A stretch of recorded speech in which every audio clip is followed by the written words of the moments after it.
I want to talk to you about the very survival of your filmmaking business. Or if you haven't started a business yet, the survival of your future filmmaking business.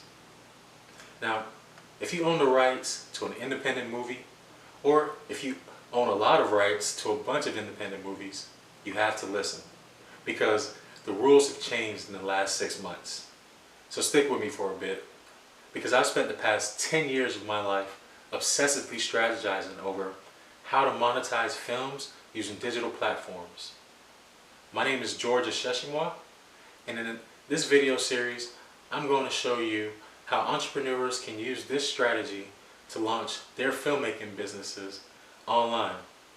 This is the same strategy that is being used right now by thousands of business owners in almost every industry you can think of. And they've made hundreds of millions of dollars by doing launches. But the truth is, to make real money online, you need to do a well-structured, well-sequenced, well-engineered film launch. And it's what I like to call a digital theater experience.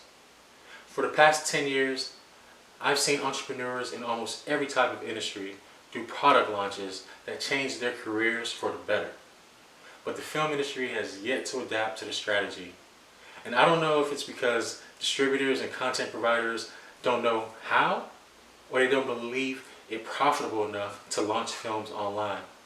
But either way, I created this platform and service to help filmmakers launch and monetize their films through a digital theater experience.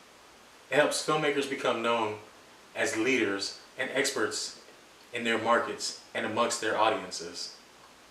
Our platform service gives filmmakers the stage to be influencers and stars in their own right.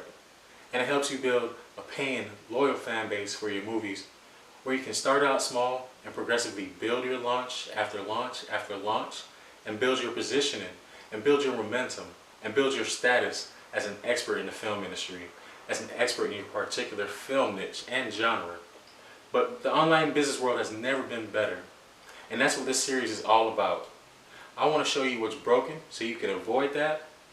And it's not too hard to avoid these things, and you'll see just in a minute. But I'm going to show you what's broken, but more importantly, I want to show you what's working. So you can have a great launch, and not just one great launch. You can stack the launches on top of each other. So you can go from one to the next. You can continually build more momentum and continually build more results, so you can build a great film business. So you can build a real business. A business that gives you the income and lifestyle and impact that you want and you deserve. The reality is, you're going to launch. You are going to launch. If you're just starting out, then obviously at some point your movie is going to be ready to launch, and then that's your launch. Or if you've already got a business, you know that you need to innovate your marketing, so you're going to launch. But the big question is, are you going to use a well-structured, well-engineered launch? Or are you going to use what I like to call hope marketing? So this is the question. Are you going to use hope marketing? Are you going to use that to start off slow and then just fade away from there? Just wither away? Just wither and die, and your filmmaking business just dies on you? Or are you going to use a well-structured, well-engineered film launch that builds momentum for you, that gives you a surge of sales, and that gives you leadership positioning in your market? Stay tuned. We're going to dive right in.